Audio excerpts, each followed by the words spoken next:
This video will have spoilers for Dark Pictures Anthology's Little Hope, so if you haven't played that game or if you don't want to know anything about the game, this probably isn't the video to watch.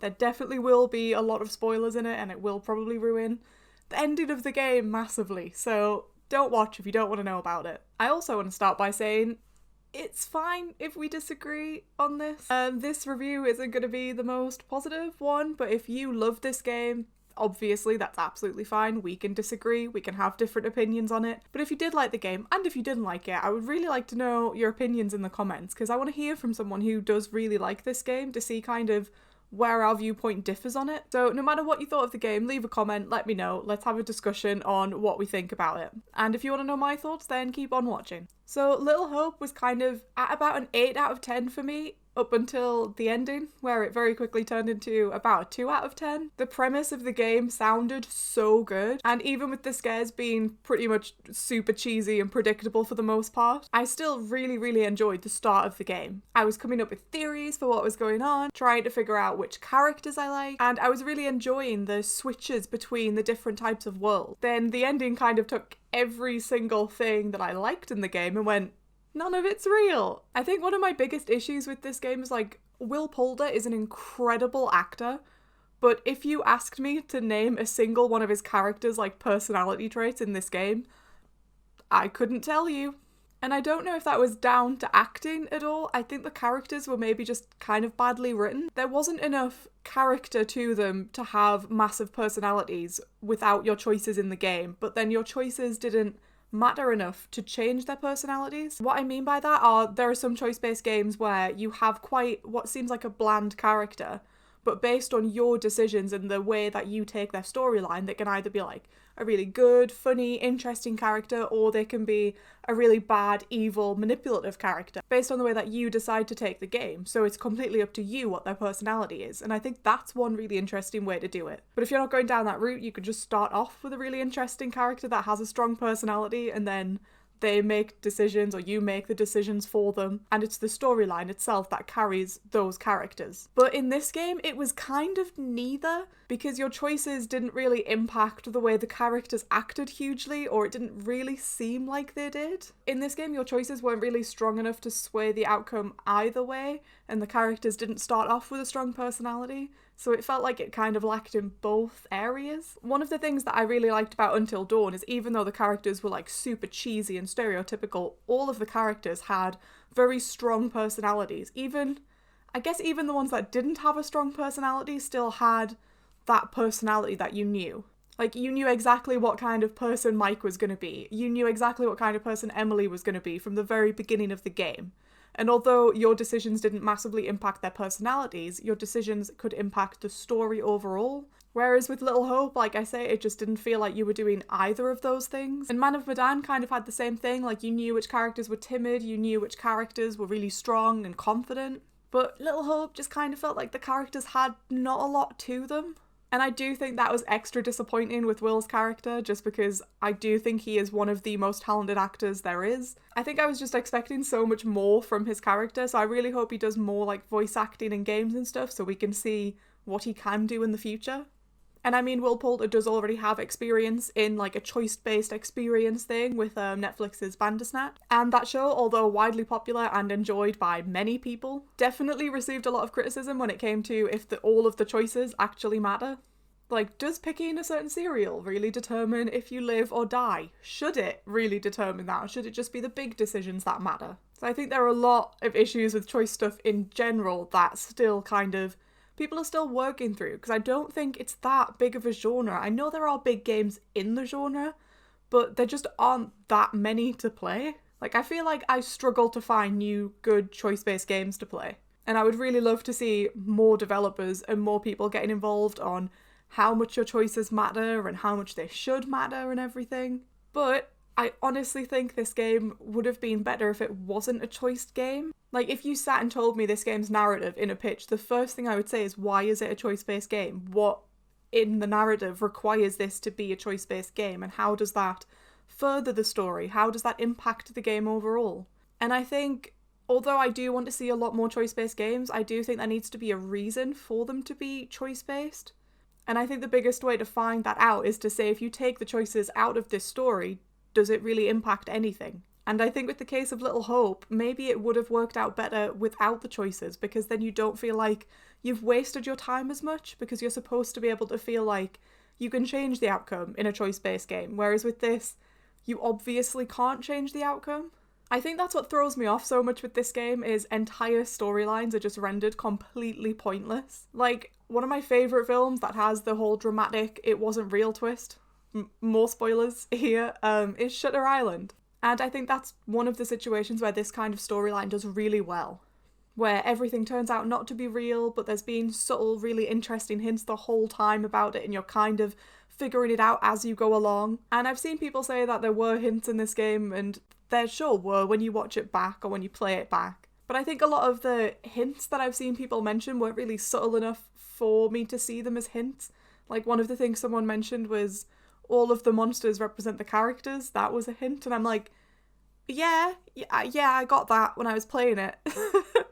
But that to me just didn't have any reference to it all being in somebody's mind and being a hallucination. It's like, yeah, everyone was very aware of that. That wasn't like a subtle, none of this is real hint. That was a major part of the plot. Maybe if I did go and play it back, then there would be more subtle hints and it would be a bit more interesting. But I just can't see myself ever going back to replay this game now. I usually base my decisions on if I'm going to purchase a choice-based game on like the idea that I'll be replaying it. So if a game is like, I think it's a little bit more expensive or something than what it should be for the hours it is, I'm like, yeah, but I'll be replaying it, so I'll get like 4 or 5 plays out of that game to try and get every outcome. But with this game, it really feels like, yeah, I'm never going to replay it because all of the decisions are pointless anyway. And I'm not saying the game is overpriced or anything, I'm just saying I know that factors into a lot of people's decisions on if they're going to buy a choice-based game. So I think that could kind of piss a lot of people off, and I think it has pissed a lot of people off. Because with the likes of Until Dawn and Man of Medan and Detroit Become Human, those are all games that I've played multiple times to try and get all of the different outcomes. But with this game, like I said, I know that I'm never going to replay it, so it doesn't have the same factor as the rest of them. It's kind of a kick in the face to play this game thinking like, oh yeah, well in the next run it's fine because I can redo that decision, or I can actually hit that quick time event that I missed and maybe save this character, but then you get to the end and you realise even if you did hit that, there would have been no point, so all of the emotions you felt throughout the game have been completely pointless, and I think that's the most frustrating part of it. I think there are definitely certain situations where an ending like that can be used and can be used well, but I don't think I'd personally want to have an ending like that in a choice-based game, or I just wouldn't have a whole really interesting potential storyline that just now is completely relevant. Like, what was all of the witch stuff for? The whole witch storyline seemed really cool, all of the witch trial stuff, I was so interested in seeing where that went. And then it just kind of like stopped abruptly at the end and was like, oh, okay. None of that was useful whatsoever to the story. I do think the whole like none of it was ever real storyline is pretty cheesy in movies as well as in games, but I do think it works better in movies because games are so much more interactive. Like a movie, you can put it on, you can get a snack, you can sit and like passively watch it, have it in the background. But with a game, you've got to be a bit more actively involved, especially with a choice-based game. Like, you're there, you're making the decisions, you kind of feel like you have a part in the story. So then to be told that story has been useless the whole time, it just doesn't really work for me. Even if you don't like the game when you're playing it, you're actively trying to save characters or even actively trying to kill off characters. You're hitting quick time events, you're making decisions, you're reading dialogue. So it's so much easier to be invested in a game than it is in a movie. And I think having a choice-based game where none of your decisions matter is kind of the most controversial thing about a lot of choice-based games. Like, I did a video before discussing the best choice-based games, and all of the comments were arguing about if Telltale games really count as choice-based games, so I think this was kind of a bad move for Little Hope, because that's going to be the main discussion about this, is it's all completely pointless, which is the most hated thing about this genre, is a lot of the games, none of your decisions make a difference anyway. And to have a game where that's the point of it, but for it to have so much irrelevant stuff packed in there, I just don't know if that was ever going to end well. But I mean, there are situations where that kind of storyline does work really well. Like, for example, the Stanley Parable is a great, really meta choice game where it kind of questions if your choices really matter, and it's done in a really funny, interesting way.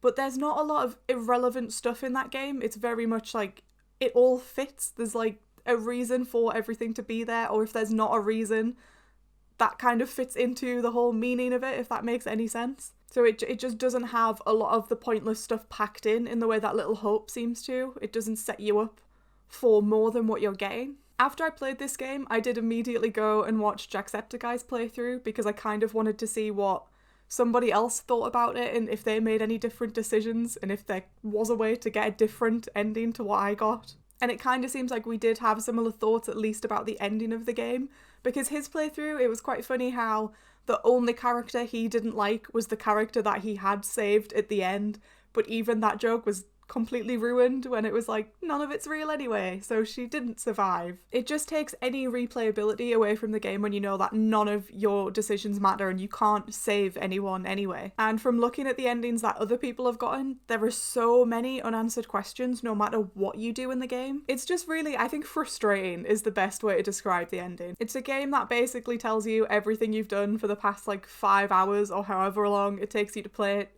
was completely pointless. I do think the game has some really promising moments, and that's why I really enjoyed it at the start of the game, but I do think it kind of, the ending just took away from everything that I'd enjoyed. Like, there are some things where I hate the ending of it, but I've loved the overall thing. Like, I think Game of Thrones is the best example of that. The ending sucked, we all know that, but I still enjoy all of the previous seasons, and I still think that it's a good series overall. Whereas for Little Hope, the way the ending was done and the fact that there's so much, like, it's so much shorter than something like Game of Thrones and it doesn't have that same build-up, I just think it made it fall short. And another thing that kind of annoys me about a game like this is that every missing bit of information, every unanswered question, every plot hole can just be described by, oh, well, Anthony was hallucinating the whole time.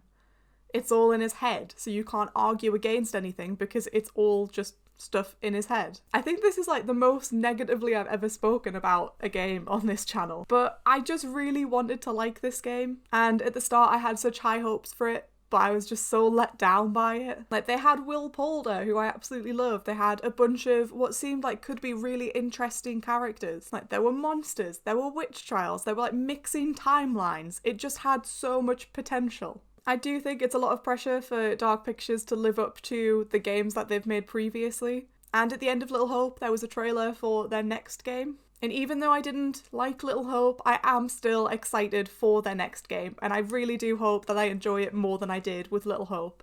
I just think because I love Until Dawn and I still really like Man of Medan. I know a lot of people don't like that game, but I did enjoy that one as well. I just think I had my expectations set a little bit too high for this game. So hopefully for the next one, my expectations are a little bit more balanced with what the game actually is. I do think Little Hope could have a bit of a negative impact on their future games though, because there is going to be that little thought in the back of everyone's mind that's just like, what if it's all just a hallucination again? Like I said at the beginning, let me know your thoughts on Little Hope down in the comments so we can have a discussion about it, especially if you enjoyed it, because I really want to know what you enjoyed about the game, and was it just that the ending didn't ruin all of the things you enjoyed, or did you like the ending? So yeah, let me know in the comments, and if you enjoyed this video, don't forget to like, subscribe, and hit the notification bell, and I'll see you in the next one.